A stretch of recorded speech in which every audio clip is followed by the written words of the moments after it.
san chu lalpan alarem ti lo tia ka chan cheu kha arem ti zenga ma se upadar nunan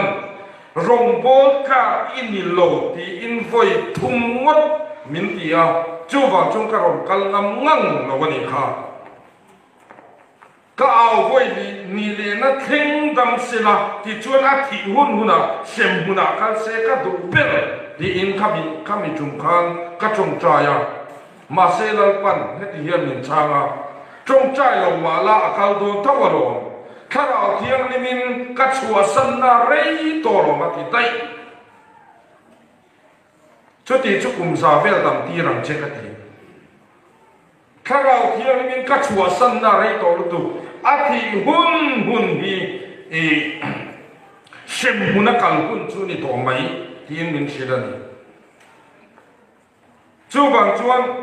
cho kan trong kam te hi kan fem phur turania thodik chu thodikin akal tang turani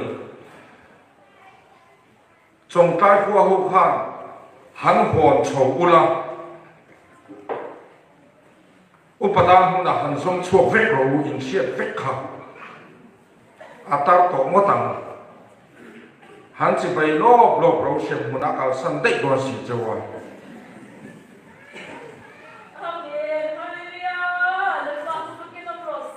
chu bang chuan